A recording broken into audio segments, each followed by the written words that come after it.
تأتي البندقية الهجومية الألمانية B36 بدوتسيت عندما تغادر المصنع، ويمكن القول أنه يمكنك شراء مسدس والحصول على منظار، ومع ذلك لا يشتري المستخدمون مثل هذه العملية الفعالة من حيث التكلفة، مما أدي في وقت لاحق إلي إلغاء المشهد واستبدالها بكتيني رايل. فما السبب؟ بندقية الهجومية فاصلة B36 المعروفة سابقا باسم HK50 هي بندقية هجومية حديثة من الجيل الثالث أطلقتها شركة هايكلر كوك في عام 1995. خلفية تطوير هذا السلاح الناري هي أيضا مصادفة تماما. قبل تسعينيات القرن الماضي كانت قوات دفاع المانيا الغربية مجهزة ببندقية G3 التابعة لشركة HK، وقد تم تجهيز البندقية G3 لأول مرة في عام 1959، وهي تعمل منذ أكثر من 30 عاما وتستخدم ذخيرة عيار 7.62 ملم. وفي نفس الوقت أصبحت البنادق ذات العيار الصغير شائعة في جميع أنحاء العالم. تم استبدال جيش الناتو ببنادق من عيار 5.56 ملم. من أجل مواكبة الاتجاه العالمي قررت ألمانيا استبدال الجيش ببنادق جديدة في أسرع وقت ممكن. صممت شركة HK الأصلية الحل الثوري بندقية G11 بدون غلاف، ومع ذلك على وشك أن يدخل حيز الإنتاج انهار جدار برلين. تم إعادة توحيد ألمانيا الشرقية والغربية، وفي مواجهة ألمانيا الشرقية الضيقة كان على الحكومة الفيدرالية في الغرب بطبيعة الحال تقديم الدعم المالي. لذا فإن البندقية التي لا تحتوي على غلاف G11 كانت على وشك تم التخلي عن وضعها حيز الإنتاج بسبب تكلفتها العالية. في هذا الوقت عرضت شركة HK خطة تقليدية أكثر لبندقية فاصلة HK50 والتي استوفت متطلبات العطاءات من 3 نقاط التي طرحها الجيش الألماني. نقطة يمكن استخدامها مع المشاهد البصرية لأجهزة الرؤية الليلية. مبدأ أوتوماتيكي موجه بالغاز ويمكن التحكم فيه بكلتا اليدين. تم تسمية في النهاية ببندقية فاصلة D36، ومع ذلك لا يقارن هذا التقليد إلا G11. وبالمقارنة مع الأسلحة النارية الأخرى المماثلة لا تزال بندقية B36 جريئة جدا في التصميم. على وجه الخصوص يستخدم جسم البندقية الكثير من المواد البلاستيكية الاصطناعية عالية القوة، مما يجعل البندقية أخف وزنا. المكونات الخارجية مصنوعة من مادة البولي أميد عالية القوة.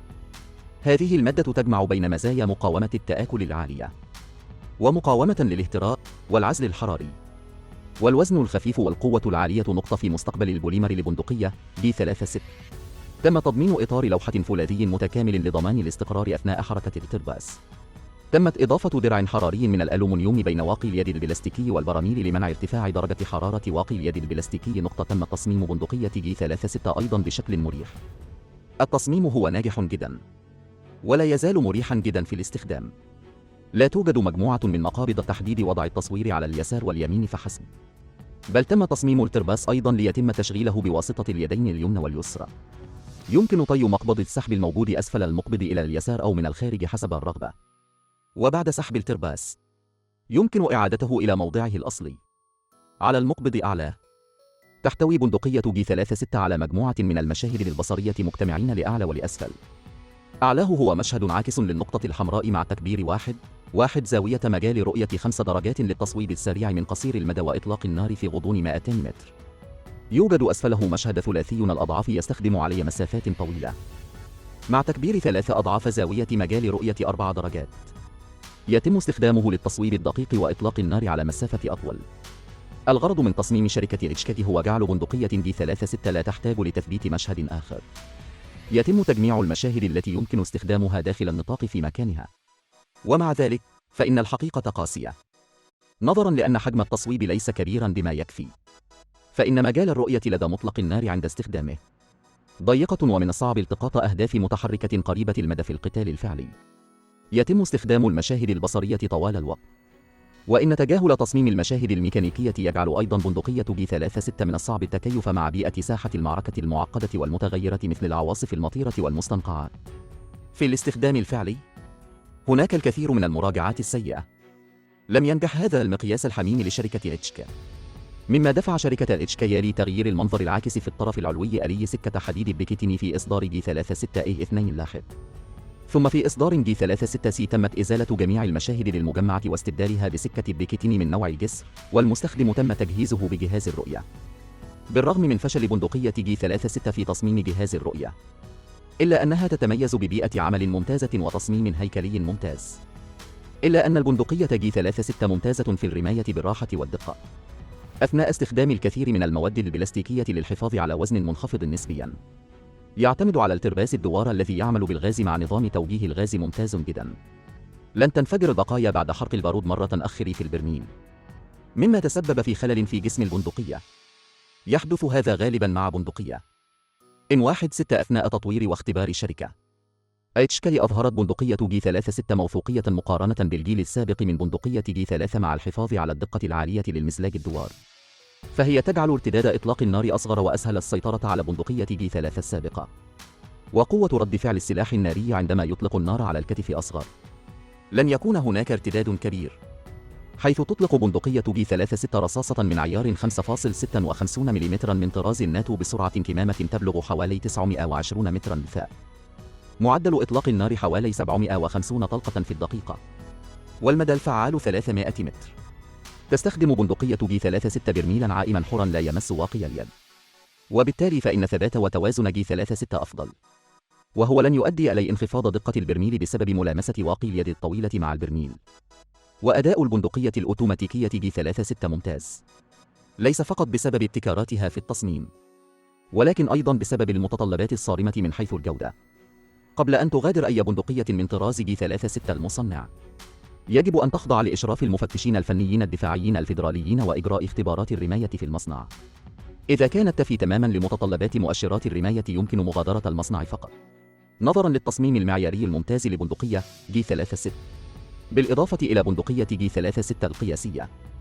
هناك أيضا جي 36 المستخدمة كمدفع رشاش خفيف وكربين قصير الماسورة جي 36K، وأحدث بندقية مدمجة جي 36C. والفرق بين أسلحة العائلة هو أن الأسلحة في عائلة البندقية جي 36 تختلف في الواقع فقط في طول البرميل وسمكه ومظهره.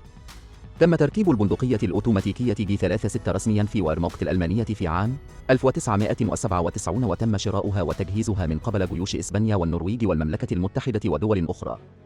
اعتبارا من عام 2016 اشترى الجيش الألماني وحده 176 ألف بندقية من طراز جي 36. بعد قولي هذا، تبدو هذه البندقية مثالية، ولكن مع مرور الوقت تم الكشف عن عيوب هذه البندقية. وفي الحرب في أفغانستان، اشتكى البوندسفير من جي 36 بسبب الجزء الكبير من جسم بندقية جي 36 مصنوعة من البلاستيك الأسود فاصلة. ستؤدي الشمس والمطر إلى تقليل دقة إطلاق النار. بعد معارك عديدة في ساحة المعركة، تنعم بعض الأجزاء البلاستيكية من جسم البندقية بسبب الحرارة الزائدة، مما يؤثر بشكل أكبر على دقة الرماية.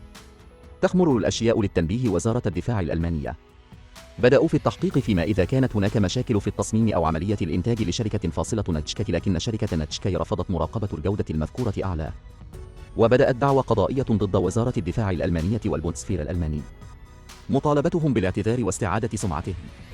وبعد ذلك علمت وزارة الدفاع الألمانية من خلال التحقيق أن مصنعي الأسلحة لم يستخدموا المواد البلاستيكية المحددة أثناء الإنتاج، واستبدلت مادة البولي أميد المقاومة للحرارة العالية بالبولي إيثيلين الرخيص.